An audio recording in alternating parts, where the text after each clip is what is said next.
எல்லோருக்கும் வணக்கம். இது உங்கள் study with Darshan YouTube channel. நம்ம அந்த வீடியோவில் 6ஆம் தேதி மே 6ஆம் தேதிக்கான கரண்ட் அஃபேர்ஸ் பார்க்க போகிறோம். ஸோ கரண்ட் அஃபேர்ஸ் பார்க்குறதுக்கு முன்னாடி எஸ்டர்டே கரண்ட் அஃபேர்ஸ் ரிவிஷன் பார்த்துட்டு ஸ்டார்ட் பண்ணலாம். இப்போ நம்ம சேனலில் பார்த்தீங்கன்னா Group 4, Group 2, Group 1 படிக்கிறவங்களுக்காக டாப் 15 கரண்ட் அஃபேர்ஸ் டெய்லி வந்து அப்லோட் பண்ணிகிட்ருக்கோம் யூடியூப்பில். பார்க்காதவங்க செக் பண்ணி பார்த்துக்கோங்க. ஸோ அதில் மோஸ்ட் இம்பார்ட்டன்ட் லாஸ்ட் 1 இயரில் உள்ள கரண்ட் அஃபேர்ஸ் வந்து அதில் இப்போது ப்ரொவைட் பண்ணுறோம். சரி, இப்போ ஸ்டார்ட் பண்ணலாம் ரிவிஷன். ஃபர்ஸ்ட் கொஸ்டின், நாட்டில் முதன்முறையாக மரபணு திருத்தம் செய்யப்பட்ட நெல் ரகம் எது? Answer option D, A and B. TRR rice 100, Pusa DST rice 1. இரண்டாவது கேள்வி, பாகிஸ்தானிலிருந்து நேரடியாகவோ அல்லது மறைமுகமாகவோ இறக்குமதி செய்வதற்கு எந்த நாடு தடை விதித்துள்ளது? ஆன்சர் ஆப்ஷன் ஏ, இந்தியா. மூன்றாவது கேள்வி, ஆண்டனி ஆல்பனேசி எந்த நாட்டின் பிரதமராக மீண்டும் தேர்வு செய்யப்பட்டுள்ளார்? Answer Australia. நான்காவது கேள்வி, முர்ஷிதாபாத் வன்முறை கீழ்கண்ட எந்த மாநிலத்துடன் தொடர்புடையது? ஆன்சர் ஆப்ஷன் ஏ, மேற்கு வங்க மாநிலம்.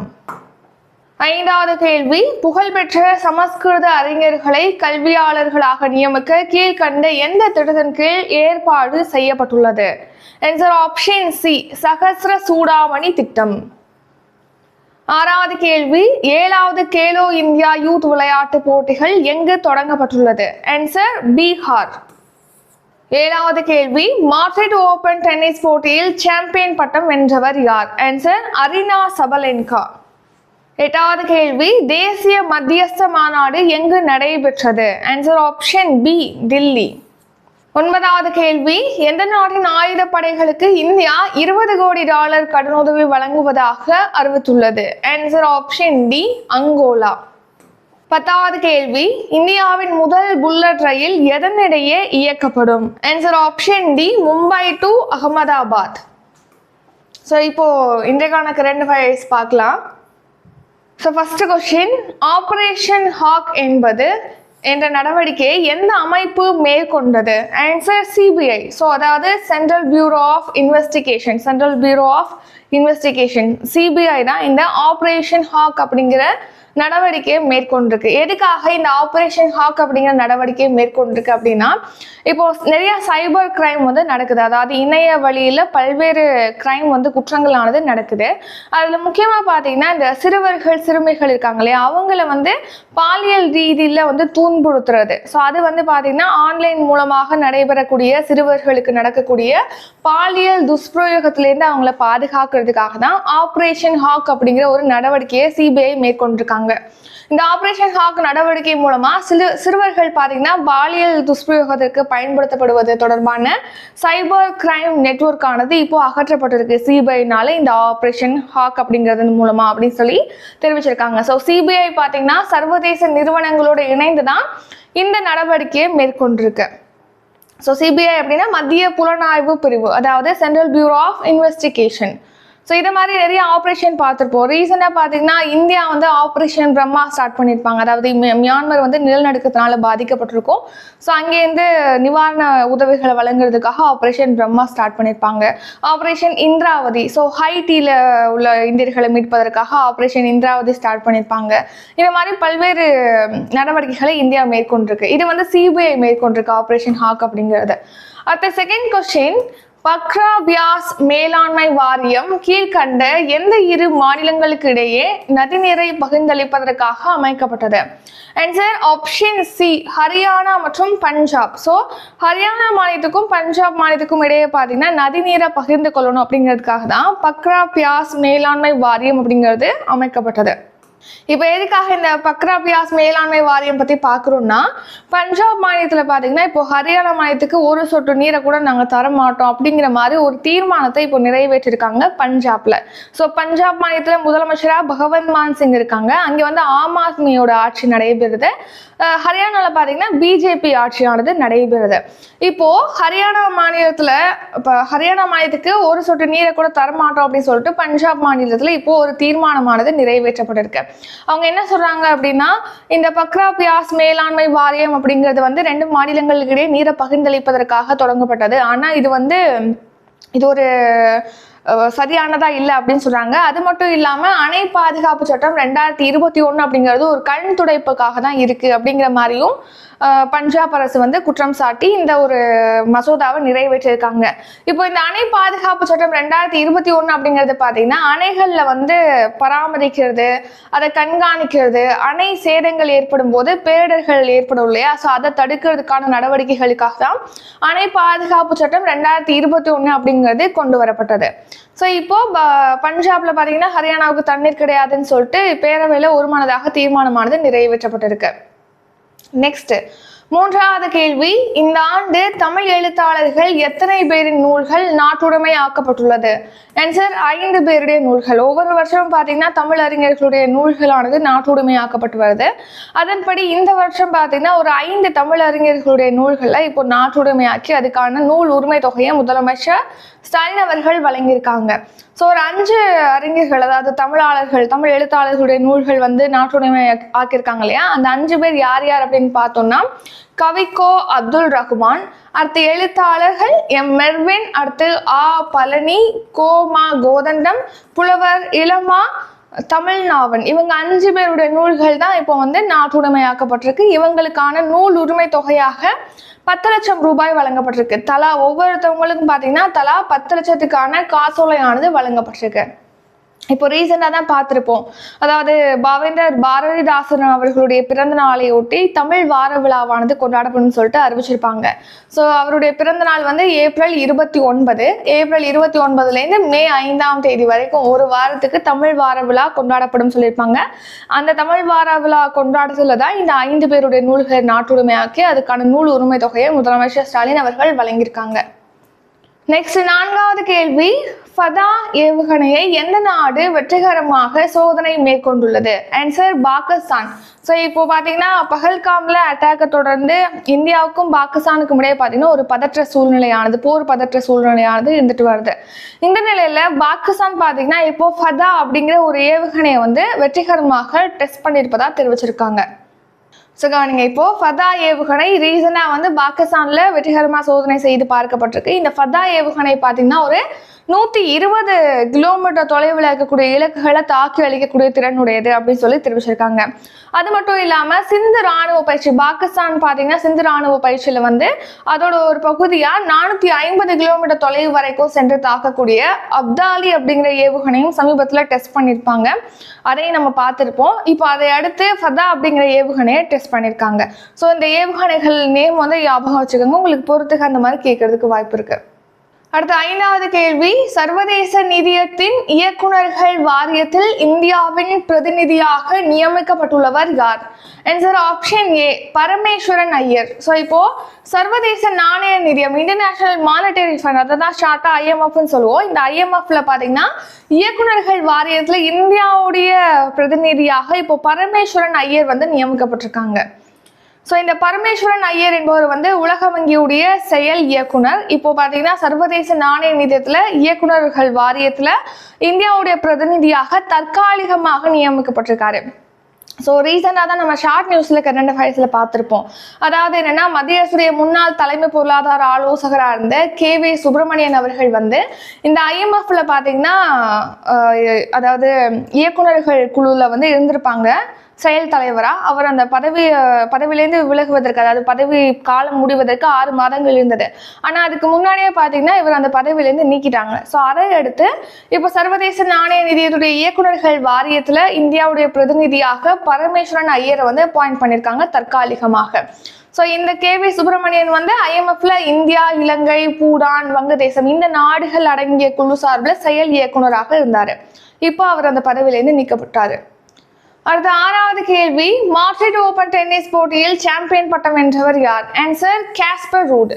ஸோ இப்போ காஸ்பர் ரூட் தான் மாட்ரிட் ஓபன் டென்னிஸ் போட்டியில் சாம்பியனாக இருக்காரு. நேற்று உள்ள கரண்ட் அஃபேர்ஸில் வந்து மகளிர் ஒற்றையர் பிரிவில் பெலாரஸ் வீராங்கனை அரினா சபலன்கா சாம்பியனாக இருக்காங்கன்னு சொல்லி பார்த்துருப்போம். இப்போ இதே போட்டியில் பார்த்தீங்கன்னா ஆடவருக்கான ஒற்றையர் பிரிவில் காஸ்பர் ரூட் வந்து நார்வே நாட்டை சேர்ந்த காஸ்பர் ரூட் வந்து சாம்பியனாக இருக்காரு. ஸோ அதன்படி 1000 புள்ளிகளை கொண்ட மாஸ்டர்ஸ் டென்னிஸ் போட்டியில் இவர் சாம்பியன் பட்டம் வின் பண்ணுறது இதுதான் ஃபர்ஸ்ட் டைம். அது மட்டும் இல்லாமல் இந்த சாம்பியன் பட்டம் வந்து இவர் வென்ற 13வது ATP டூர் பட்டம். எஸ்டர்டே வந்து மகளிருக்கான ஒற்றை பிரிவில் அரீனா சபலன்கா சாம்பியனாக இருக்காங்கன்னு சொல்லிட்டு நம்ம பார்த்துருப்போம். அடுத்த ரீசெண்டாக பார்த்தீங்கன்னா மியாமி கிராண்ட் ப்ரீ போட்டியானது நடந்திருக்கு, F1 கார் பந்தய போட்டி. அந்த போட்டியில் ஆஸ்திரேலியாவை சேர்ந்த மெக்லாரன் பந்தய வீரரான ஆஸ்கர் பியாஸ்ட்ரி வந்து சாம்பியனாக இருக்காரு. செகண்ட் பிளேஸ் யாருன்னா பிரிட்டன் நாட்டை சேர்ந்த அதே மெக்லாரன் டிரைவரான லாண்டோ நோரிஸ் வந்து செகண்ட் பிளேஸ். தேர்ட் பிளேஸ் அதே பிரிட்டன் நாட்டை சேர்ந்த மெர்சிடஸ் பந்தய வீரரான ஜார்ஜ் ரசல் வந்து தேர்ட் பிளேஸ். நெக்ஸ்ட் நேற்று என்ன பார்த்துருப்போம், இந்த ககிசோ ரபாடாவுக்கு வந்து தடை விதிக்கப்பட்டிருக்கு போதைப் பொருள் பயன்படுத்துறதுனால அப்படின்னு சொல்லி நம்ம பார்த்துருப்போம். அந்த விதிக்கப்பட்ட தடை பார்த்தீங்கன்னா நீக்கப்பட்டிருக்கு அப்படின்னு சொல்லிட்டு தெரிவிச்சிருக்காங்க. ஸோ இவர் பார்த்தீங்கன்னா குஜராத் டைட்டன்ஸ் அணியில் தென்னாப்பிரிக்காவை சேர்ந்தவர். இவர் குஜராத் டைட்டன்ஸ் அணியில் விளையாடிட்டு வராரு. இவர் ஒரு பவுலர். ஸோ இவருக்கு தடையை நீக்கியிருக்காங்க. அடுத்த 7வது கேள்வி, வெளிநாட்டு திரைப்படங்களுக்கு 100% வரியை எந்த நாடு அறிவித்துள்ளது? Answer America. இப்போ அமெரிக்க அதிபர் டொனால்ட் ட்ரம்ப், அமெரிக்காவுடைய 47வது அதிபர் தான் டொனால்ட் ட்ரம்ப். இவர் பார்த்தீங்கன்னா இப்போ அந்த நாட்டில் வந்து வெளியாகுது இல்லையா திரைப்படங்கள், அதாவது அமெரிக்காவில் தயாரிக்கப்படாமல் வெளிநாடுகளில் தயாரிக்கப்பட்ட அமெரிக்காவில் ரிலீஸ் ஆகுது அப்படின்னா அந்த படங்களுக்கு 100% வரியானது விதிக்கப்படும் அப்படின்னு சொல்லிட்டு இப்போ அறிவிச்சிருக்காங்க. ஏற்கனவே பார்த்தீங்கன்னா சமீபத்தில் தான் ஒரு சில நாடுகள் 20க்கும் மேற்பட்ட நாடுகளுக்கு இவ்வளோ வரி விதிக்கப்படும் சொல்லிட்டு அறிவிச்சிருப்பாரு. அதை 90 நாட்களுக்கு இப்போ நிறுத்தி வச்சிருக்காங்க. அதன்படி பார்த்தீங்கன்னா இப்போ அனைத்து நாடுகளுக்கும் வந்து ஒரு 10% கூடுதல் இறக்குமதி வரியானது விதிக்கப்படுது. சீனாவுக்கு மட்டும் 145% கூடுதல் வரியானது விதிக்கப்படுது. இந்த நிலையில இப்போ திரைப்படங்களுக்கான வரியை இன்க்ரீஸ் பண்ணியிருக்காங்க. அதாவது அமெரிக்காவில் தயாரிக்கப்படாமல் வெளிநாட்டில் தயாரிக்கப்பட்ட அமெரிக்காவில் ரிலீஸ் ஆகக்கூடிய அனைத்து படங்களுக்கும் 100% வரியானது விதிக்கப்படும் சொல்லிட்டு அவர் அறிவிச்சிருக்காரு. 8வது கேள்வி, விளையாட்டு வீரர்களின் திறனை மேம்படுத்துவதற்கான ஸ்டார் அகாதமி எங்கு தொடங்கப்பட்டுள்ளது? ஆன்சர் சென்னை. ஸோ இப்போ சென்னையில் பார்த்தீங்கன்னா விளையாட்டு வீரர்களுடைய திறனை மேம்படுத்துறதுக்காக ஸ்டார் அகாதமி, ஸ்டார் அப்படிங்கிற பேரில் ஒரு அகாடமியை வந்து ஸ்டார்ட் பண்ணியிருக்காங்க. இதை வந்து நம்ம துணை முதலமைச்சர் உதயநிதி ஸ்டாலின் அவர்கள் தான் தொடங்கி வச்சிருக்காங்க. ஸோ ஸ்டார் அகாதமி எங்கே அமைக்கப்பட்டிருக்கு? சென்னையில் விளையாட்டு வீரர்களுடைய திறமைகளை வந்து ஊக்குவிக்கிறதுக்காக. அது மட்டும் இல்லாமல் கன்னியாகுமரியில் தமிழர் பாரம்பரிய தற்காப்பு கலை பயிற்சி ஆராய்ச்சி மையம் அமைக்கிறதுக்கு அடிக்கல் நாட்டியிருக்காரு. அடுத்த 18 சட்டப்பேரவை தொகுதிகளில் முதலமைச்சர் சிறு விளையாட்டு அரங்குகள் அமைக்கிறதுக்கும் இவர் வந்து அடிக்கல் நாட்டியிருக்காரு. நெக்ஸ்ட் என்ன பேசின போது என்ன சொல்லியிருக்காங்கன்னா, நம்ம தமிழ்நாட்டில் ஒரு 10 மாதங்கள்ல 40 சிறு விளையாட்டு அரங்குகளானது அமைக்கப்படும் அப்படின்னும் அவர் தெரிவிச்சிருக்காரு. 9வது கேள்வி, கார்ல் மார்க்ஸின் பிறந்த தினம்? ஆன்சர் ஆப்ஷன் பி, மே 5. ஸோ இப்போ மே 5ஆம் தேதி பார்த்தீங்கன்னா கார்ல் மார்க்ஸுடைய பிறந்த தினமானது கொண்டாடப்பட்டிருக்கு. ஸோ கார்ல் மார்க்ஸ் தான் பொது உடைமை கருத்தியலை வழங்கியவர். அது என்ன பொது உடைமை கருத்தியல் அப்படின்னு கேட்டிங்கன்னா, எல்லாருக்குமே எல்லாம் கிடைக்கணும் அப்படிங்கிற ஒரு கருத்தியல் தான் பொது உடைமை. ஸோ அனைவருக்கும் அனைத்துமே கிடைக்கணும், அனைத்து அங்கீகாரமும் கிடைக்கணும், அனைத்து உரிமைகளும் கிடைக்கணும் அப்படிங்கிறது தான் பொது உடைமை தத்துவம் சொல்கிறோம். ஸோ அந்த பொது உடைமை கருத்தியலை வழங்கியவர் தான் கார்ல் மார்க்ஸ். இவருக்கு பார்த்தீங்கன்னா இப்போ பிறந்த நாளானது கொண்டாடப்பட்டிருக்கு.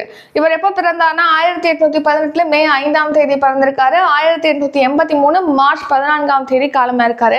ஸோ இவர் பிறந்த நாளை ஒட்டி பார்த்தீங்கன்னா இவருடைய சிலையானது கன்னிமாரா நூலக நுழைவு வாயிலில் அமைக்கப்படுவதாக முதலமைச்சர் ஸ்டாலின் அவர்கள் அறிவிச்சிருக்காங்க. நெக்ஸ்ட் 10வது கேள்வி, உலக ஆஸ்துமா தினம் 2025 எந்த நாளில் அனுசரிக்கப்படுகிறது? ஆன்சர் மே 6ஆம் தேதி. ஸோ உலக ஆஸ்துமா தினம் அப்படிங்கிறது பார்த்தீங்கன்னா மே மாதத்துடைய முதல் செவ்வாய்க்கிழமையில அனுசரிக்கப்படுது, ஆஸ்துமா நோய் குறித்து விழிப்புணர்வு ஏற்படுத்துறதுக்காக. ஸோ அதன்படி இந்த மே மாதத்துல முதல் செவ்வாய்க்கிழமை எப்போ வருதுன்னா மே 6ஆம் தேதி. ஸோ அப்போ இந்த வருஷம் வந்து மே 6ஆம் தேதி தான் ஆஸ்துமா தினமானது அனுசரிக்கப்படுகிறது. இந்த வருஷம் தீம் என்ன அப்படின்னு கேட்டிங்கன்னா, make inhaled treatments accessible for all அப்படிங்கிறதான் இந்த வருஷம் இந்த ஆஸ்துமா தினத்திற்கான தீம். ஸோ ஆஸ்துமா ஏற்படுது, ஆஸ்துமாவால் பாதிக்கப்படுறாங்க அப்படின்னா அவங்களுக்கு பார்த்தீங்கன்னா மூச்சு விடுறதுல வந்து சிரமம் இருக்கும், காற்றுப்பாதைகளில் வந்து வீக்கம் ஏற்படும், நெக்ஸ்ட் மூச்சு குழாய்களில் சுருக்கம் வீக்கம் இதெல்லாம் ஏற்படும், அதிகப்படியான சளி உருவாகும், நெக்ஸ்ட் சுவாசிக்கிறதுல சிரமம் ஏற்படும், மூச்சு திணறல் ஏற்படும், மார்பு இறுக்கம், இது போன்ற ஒரு அறிகுறிகள்லாம் வந்து இந்த ஆஸ்துமாவால் பாதிக்கப்பட்டவங்களுக்கு தென்படும். Next short news. இந்தியாவிலே பார்த்தீங்கன்னா தமிழ்நாட்டில் மட்டும்தான் 1989 வணிகர் நல வாரியமானது தொடங்கப்பட்டிருக்கு. ஸோ இப்போ அது 35 ஆண்டு காலமாக சிறப்பாக செயல்பட்டு வருது. நம்ம தமிழ்நாட்டில் வணிகர் தினம் எப்போ கொண்டாடப்படுகிறது? நம்ம ஏற்கனவே கரண்ட் அஃபேர்ஸில் பார்த்துருப்போம். இதுக்கான ஆன்சரை கமெண்ட் பண்ணிருங்க. நெக்ஸ்ட் எந்த ஒரு தாக்குதலுக்கும் தயாராக இருக்கணும் அப்படின்னு சொல்லிட்டு நம்ம உள்துறை அமைச்சகம் தெரிவிச்சிருக்கு. அதாவது பாகிஸ்தான் வந்து இப்போ அட்டாக் நடந்துச்சு இல்லையா, பாகிஸ்தான் பயங்கரவாதிகள் வந்து ஜம்மு அண்ட் காஷ்மீர்ல பஹல்காம்ல அட்டாக் பண்ணியிருப்பாங்க இல்லையா. ஸோ அதை எடுத்து பார்த்தீங்கன்னா எல்லா மாநிலங்களுமே வந்து எந்த ஒரு அட்டாக்கும் தயாராக இருக்கிற வகையில பாதுகாப்பு ஒத்திகைகளை வந்து நடத்தணும் அப்படின்னு சொல்லிட்டு அனைத்து மாநிலங்கள் மற்றும் யூனியன் பிரதேசங்கள் இருக்கக்கூடிய 244 மாவட்டங்களுக்கு வந்து மத்திய உள்துறை அமைச்சகம் தெரிவிச்சிருக்கு, உத்தரவிட்டிருக்கு. அடுத்து காசாவுடைய அனைத்து பகுதிகளையுமே கைப்பற்றுவதற்கான திட்டத்துக்கு இஸ்ரேல் அமைச்சரவையானது இப்போ ஒப்புதல் அளிச்சிருக்கு. காசா தானே இப்போ போர் நடக்குது ஹமாஸ்க்கும் இஸ்ரேலுக்கும் இடையே. ஸோ அந்த காசாவை முழுமையாக கட்டுப்படுத்துவது தொடர்பாக மசோதாவானது அந்த திட்டத்துக்கு இஸ்ரேல் பார்த்தீங்கன்னா ஒப்புதல் அளிச்சிருக்காங்க.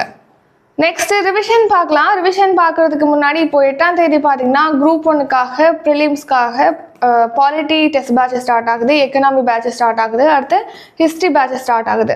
ஸோ இதுக்கான ஃபீஸ் வந்து 250, எக்கனாமிக்கு 250, அதாவது யூனிட் 5 இதுக்கு 250. நெக்ஸ்ட் பார்த்தீங்கன்னா ஹிஸ்ட்ரி அண்ட் யூனிட் 6 ஆட் பண்ணியிருப்போம், இதுக்கும் 250 ஃபீஸ். ஸோ இதில் ஜாயின் பண்ணோம் அப்படின்னா டிஸ்கிரிப்ஷனில் ஜிபே, ஃபோன்பே, பேடிஎம், யூபே நம்ம கொடுத்துருக்கோம். பே பண்ணுற ஸ்க்ரீன்ஷாட் எடுத்தாங்க அப்படின்னா உங்களை ஆட் பண்ணிடுவோம். அது மட்டும் இல்லாமல் கரண்ட் அஃபேர்ஸ் லைவ் கிளாஸ்க்கான லாஸ்ட் டேட் எக்ஸ்டெண்ட் பண்ணியிருக்கோம் 7ஆம் தேதி வரைக்கும், மே 7ஆம் தேதி வரைக்கும், நாளைக்கு வரைக்கும்.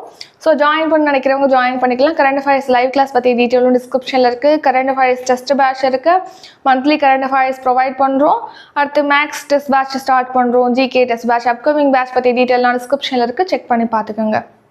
இப்போ நம்ம கரண்ட் அஃபேர்ஸ் ரிவிஷன், இன்றைக்கான கரண்ட் அஃபேர்ஸ் ரிவிஷன் பார்க்கலாம். ஃபர்ஸ்ட் கொஸ்டின், ஆபரேஷன் ஹாக் என்ற நடவடிக்கையை எந்த அமைப்பு மேற்கொண்டது? Answer option A, CBI. இரண்டாவது கேள்வி, பக்ரா பியாஸ் மேலாண்மை வாரியம் கீழ்கண்ட எந்த 2 மாநிலங்களுக்கிடையே நதிநீரை பகிர்ந்தளிப்பதற்காக அமைக்கப்பட்டது? Answer option C, Haryana, Punjab. மூன்றாவது கேள்வி, இந்த ஆண்டு தமிழ் எழுத்தாளர்கள் எத்தனை பேரின் நூல்கள் நாட்டுடைமை ஆக்கப்பட்டுள்ளது? ஆன்சர் ஆப்ஷன் பி, 5 பேர். நான்காவது கேள்வி, ஃபதா ஏவுகணை எந்த நாடு வெற்றிகரமாக சோதனை மேற்கொண்டுள்ளது? ஆன்சர் பாகிஸ்தான். ஐந்தாவது கேள்வி, சர்வதேச நிதியத்தின் இயக்குநர்கள் வாரியத்தில் இந்தியாவின் பிரதிநிதியாக நியமிக்கப்பட்டுள்ளவர் யார்? ஆன்சர் பரமேஸ்வரன் ஐயர். ஆறாவது கேள்வி, மாட்ரிட் ஓபன் டென்னிஸ் போட்டியில் சாம்பியன் பட்டம் வென்றவர் யார்? Answer Casper Ruud. ஏழாவது கேள்வி, வெளிநாட்டு திரைப்படங்களுக்கு 100% வரியை எந்த நாடு அறிவித்துள்ளது? Answer option B, America. எட்டாவது கேள்வி, விளையாட்டு வீரர்களின் திறனை மேம்படுத்துவதற்கான ஸ்டார் அகாதமி எங்கு தொடங்கப்பட்டுள்ளது? ஆன்சர் சென்னை. ஒன்பதாவது கேள்வி, கார்ல் மார்க்ஸின் பிறந்த தினம்? ஆன்சர் மே 5ஆம் தேதி. 10வது கேள்வி, உலக ஆஸ்துமா தினம் 2025 எந்த நாளில் அனுசரிக்கப்படுகிறது? ஆன்சர் மே 6ஆம் தேதி. இத்துடன் இன்றைக்கான கரண்ட் அஃபேர்ஸ் வீடியோ நிறைவடைகிறது. இந்த வீடியோ உங்களுக்கு பிடிச்சிருந்தா லைக் பண்ணுங்க, ஷேர் பண்ணுங்க. நம்ம சேனலை நீங்க இன்னும் சப்ஸ்கிரைப் பண்ணலன்னா மறக்காம சப்ஸ்கிரைப் பண்ணிக்கோங்க. நன்றி, வணக்கம்.